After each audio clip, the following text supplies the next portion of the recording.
Hello, welcome. I'm Trisha Lemon and this is another one of my series of videos relating to my Kundalini awakening and the dreams I experienced during a 4-year period.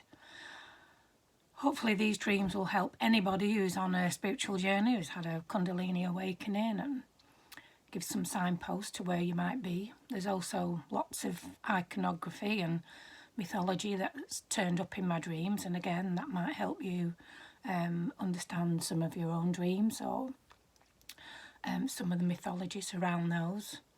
So today I'm just going to jump straight into the dream, and this dream I have called the Golden Chalice or the Golden Cup of Elixir and the Bread of Life. There's a lot of iconography in this dream, and I've tried just to see how those symbolisms mean to me, and because they are powerful symbolisms and they turn up in lots of places. So bear with me as we work through this, and you might come up with, again, with your own interpretation of it. So this dream is I'm in the dream and I'm handed a clear cup.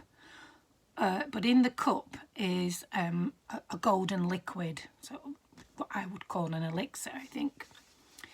And a female voice speaks to me and it says, "Would you like anything else?" And I reply, "No, it's perfect as it is."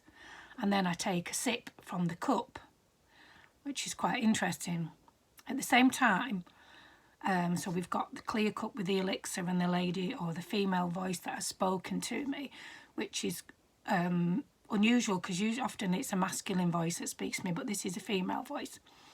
I'm also eating bread that is full of seeds. So if you imagine these seeded loaves that you can buy in the supermarket these days, it's like bread and it's full of seeds, and I'm eating that. I'm also sat underneath a table or a tabernacle or an altar. It felt like that. And again, there was a person there. What is not a human being, but it's a person. It has a presence.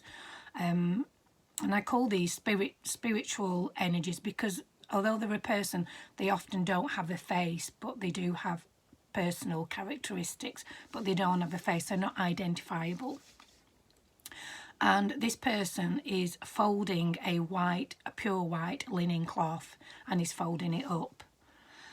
And again, in my dream, and I've had this before in other dreams, I'm in a boundaryless space. In other words, I'm not in a room or contained in a particular building or something like that.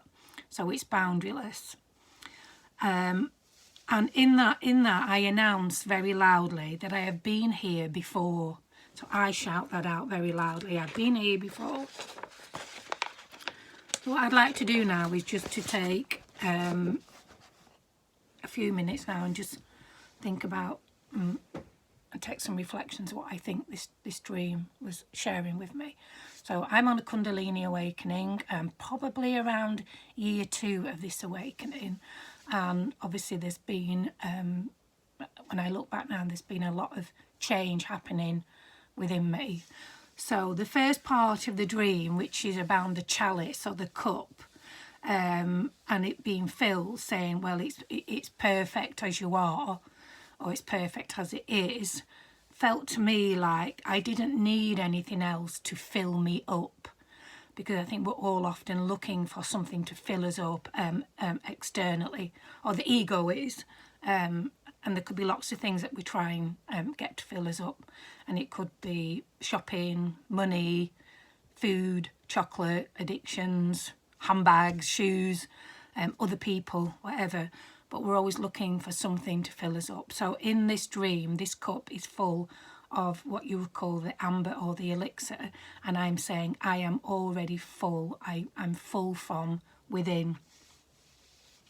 The folding cloth reminded me of a veil, and I felt like this folding cloth, because it was being folded, meant that I'm no longer in illusion.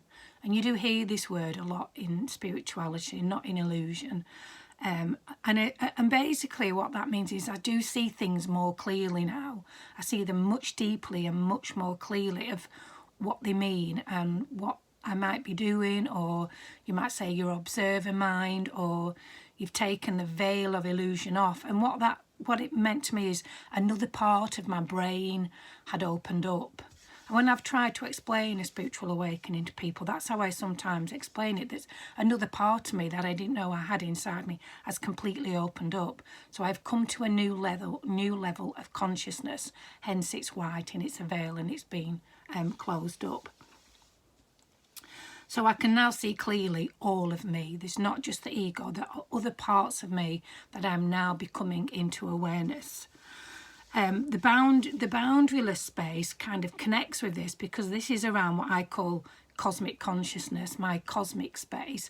I am now more connected to my conscious spirituality and not just embodied in this body of the ego or the mind of the ego. So this whole new space has opened up to me, and it's huge as well. As I've reflected on this dream and as I've gone through the evolution of the feminine awakening, I definitely see the universe as being the womb of all life. The universe is a womb. It's a womb of darkness where things grow and where potentiality is and where new things are brought to life. And the womb, it felt to me, is a place that we all originally come from. Even though you might not directly experience it because you probably feel more connected to your own mother and family, life itself, so not just Trisha, but life itself comes from the cosmos. It comes from the cosmic womb. And as I said, in the dream, I shouted out, "Oh, I've been here before," because I had a sense after that dream that I have always been here. I've always been here. We've all always been here. Might not been here as Trisha, but I have been here as life, and we are all life. So this wasn't me particularly becoming something new. It was more of a remembering of where I came from, or where life comes from, and life comes from the cosmic womb. Now there's plenty of other wombs in the world, and if you really look around at the principle of a womb, well, obviously there's wombs in most mammals, and that's a reflection of the cosmic womb. So I could explore that in much detail, but for this dream I'm just going to stick to this idea of a cosmic womb. So where does that fit in terms of the feminine and the return of the feminine? Well, again, this comes back to this principle of the seed and the seeded bread, and I would see that as the womb as cycles of life or cycles of transformation. So if you think of a seed, it has enormous potentiality, and a seed lives in the womb. It has to have a womb to be able to germinate. So once that seed has germinated and grown, from that, as humans or in psychic energy, that seed is transformed to a plant or to a fruit, and from that fruit we then turn it into flour, and then the flour is bread, water, heat, air is turned into bread. So it's transformed. So there is a transformational from the seed to the bread which we eat. That's why bread is very significant, I think, in Christian iconography. It's not just eating the bread, but it's the principle of what bread is, and it's the transformation of the seed. So it's a symbolism of our own personal transformation or psychic transformation.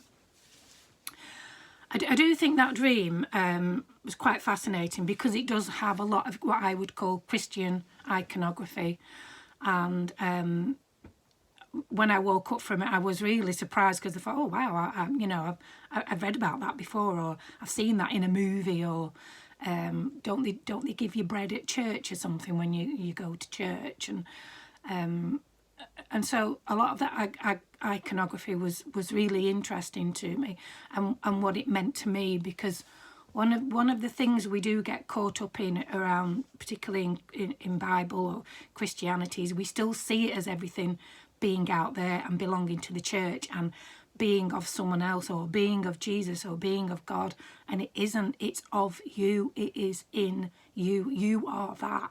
You are the bread. You are the seed. You are the elixir. You are the cup.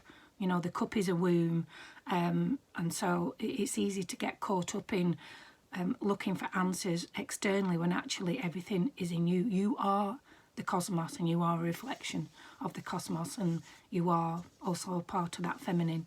So that's it for today, and hopefully bring another dream to you soon. Thanks for listening. Bye.